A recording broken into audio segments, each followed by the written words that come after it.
Freedom of speech in your country is even more under assault than freedom of speech in our country back home. We still have a First Amendment. You guys have hate speech laws. You have a criminal code of Canada advocating for penalties of up to 2 years in prison for inciting hatred against an identifiable group, which is insanity, since obviously there is no great legal definition of any of these terms. They are all far too broad. As a lawyer, Bill C-16 is an abomination. Bill C-16...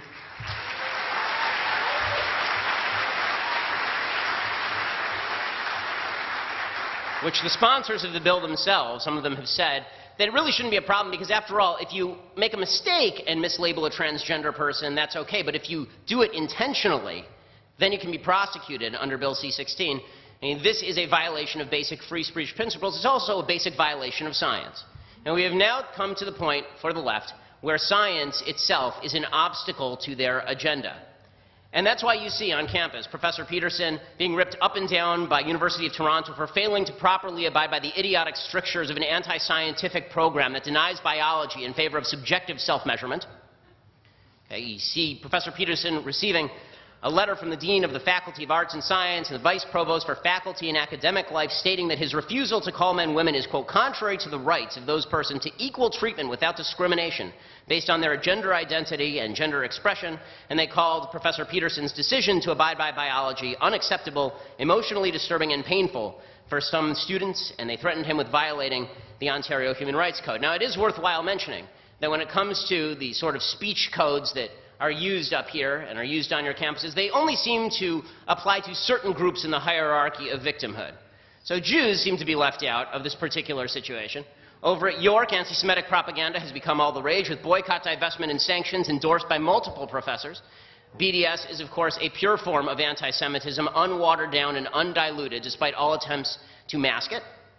The York Federation of Students has formed an official alliance with the Students Against Israeli Apartheid. And there is, of course, the mural at the Student Center that showed a Palestinian man holding rocks and gazing at a Jewish settlement. According to B'nai B'rith, high school students who visited York were told they didn't understand victimhood because they were Jewish. All of this stuff is okay.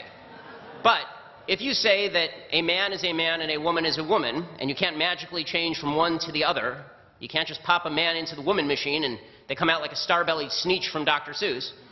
If you say that, then all of a sudden you're violating hate speech rules in this country and on your campuses. None of this is rare in America either, obviously. America's college campuses are experiencing exactly the same thing. There is, fortunately, in the United States, still a legal framework under which you're allowed to say essentially what you want. We'll see how long that lasts, but that seems to be a pretty strong bipartisan tradition in the United States. But on campus, that tradition has gone the way of the dodo bird. The idea that you get to say what you want and think what you want, that no longer applies on America's college campuses. And that's because America's college campuses have one abiding goal, and so does the left more broadly.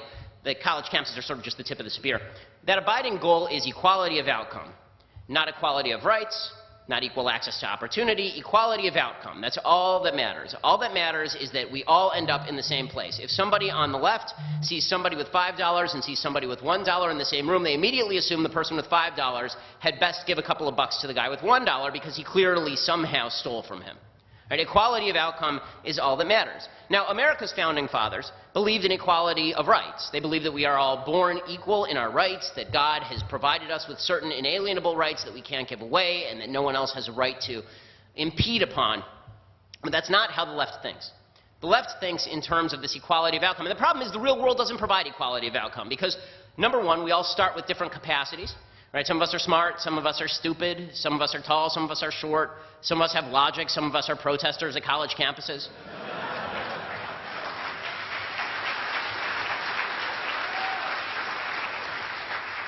We're not all going to end up in the same place. We choose different career paths, we make different decisions about our lives, we work non-equally hard. And so what the left has decided is that if they can't achieve economic equality, they tried that for a century and it resulted in 100 million people dead. So they said, okay, we'll put that to the side for the moment. We'll come back later with like stupid Bernie Sanders like Justin Trudeau. And Bernie Sanders himself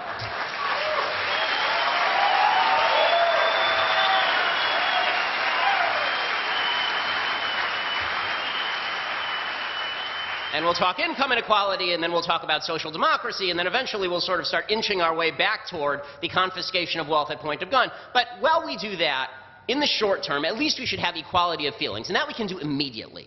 We can ensure equality of feelings right now. If we can't all feel equal in our achievements, then we can at least all feel equal when it comes to our feeling of victimhood at the hands of Western civilization. And the best way to do this is set up the hierarchy of intersectionality. And a bunch of people have talked about this tonight, but people say that it's hard to distinguish what that hierarchy is. It's not hard at all. We all know it, right? I mean, if you're on a college campus, if you're living in a leftist area, you know what the hierarchy of intersectionality is. You know, the folks whose opinions mean more. At the very top are the LGBT folks, and then below that are, this is the United States version anyway, right below that are black folks, and then Hispanic folks and Native American folks, and then women, and then Asian folks, and then Jews, and then straight white guys. Right? That's basically the hierarchy of intersectionality. And the thing is that your opinion doesn't matter. All that matters is where you are on this hierarchy of intersectionality, unless you are a right-winger. Then you are not even human and we don't pay attention to your opinions. But everybody else, we will accept your opinion so long as you accept the hierarchy. So if you're a straight white male and you accept that your opinion is of no value compared to anyone else on earth, then you get to be part of the club. And what's great about this is that you can tell just by looking at someone. I mean, it's a little racist and kind of sexist and a little bit classist and everything, but you can tell just by looking at someone, just by looking at them, how valuable their opinion is going to be. It doesn't matter how stupid it is. We know how valuable their opinion is going to be. In fact, if we could somehow find an LGBT, a transgender, male, lesbian, half Native American, half black, a quarter Mexican, and a little person with a disability, then that person would be able to just rule us. We could end democracy right now.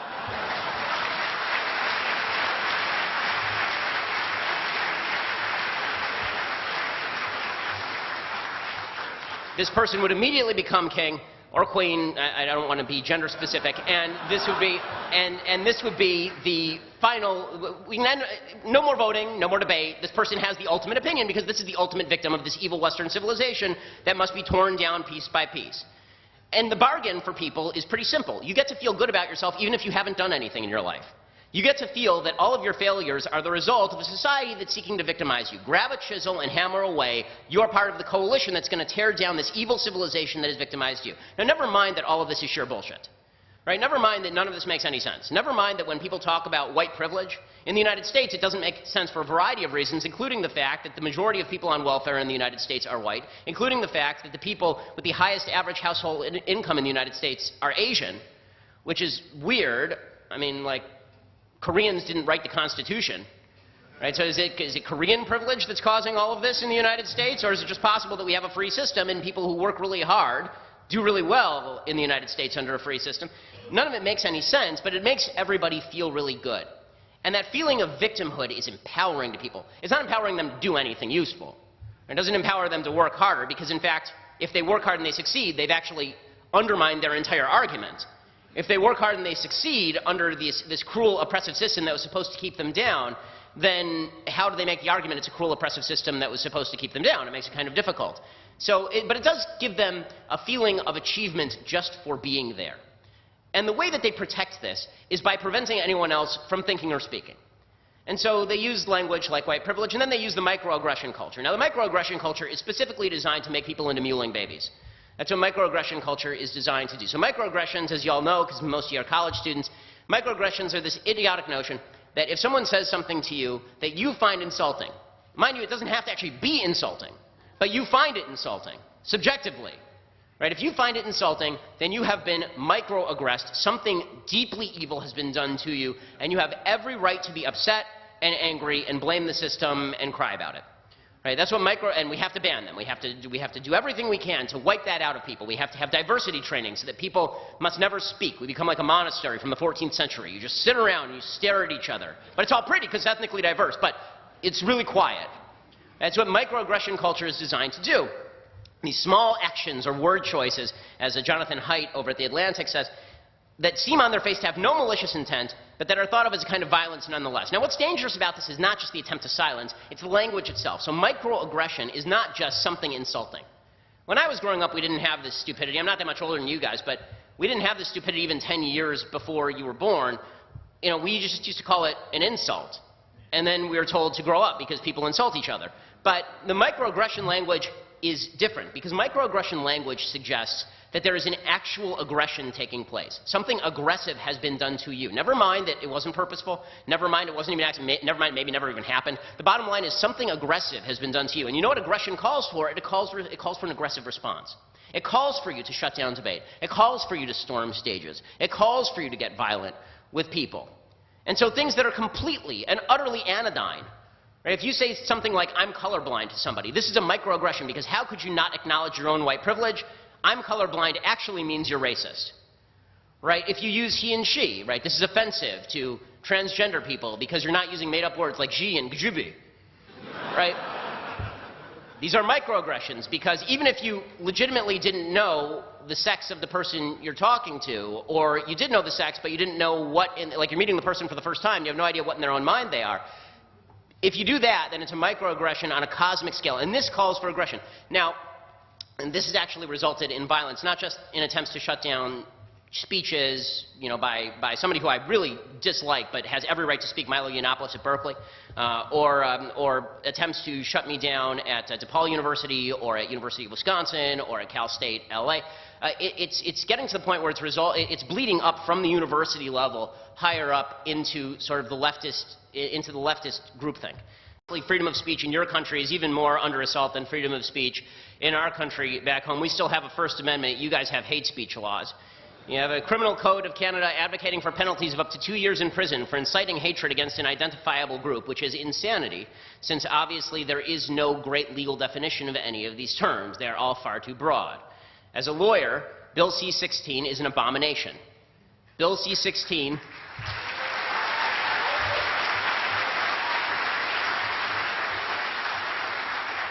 which the sponsors of the bill themselves, some of them have said, that it really shouldn't be a problem, because after all, if you make a mistake and mislabel a transgender person, those persons to equal treatment without discrimination based on their gender identity and gender expression, and they called Professor Peterson's decision to abide by biology unacceptable, emotionally disturbing, and painful for some students, and they threatened him with violating the Ontario Human Rights Code. Now, it is worthwhile mentioning that when it comes to the sort of speech codes that person, that's okay, but if you do it intentionally, then you can be prosecuted under Bill C-16. I mean, this is a violation of basic free speech principles. It's also a basic violation of science. And we have now come to the point for the left where science itself is an obstacle to their agenda. And that's why you see on campus Professor Peterson being ripped up and down by University of Toronto for failing to properly abide by the idiotic strictures of an anti-scientific program that denies biology in favor of subjective self-measurement. Okay, you see Professor Peterson receiving a letter from the Dean of the Faculty of Arts and Science and the Vice Provost for Faculty and Academic Life stating that his refusal to call men women is, quote, contrary to the right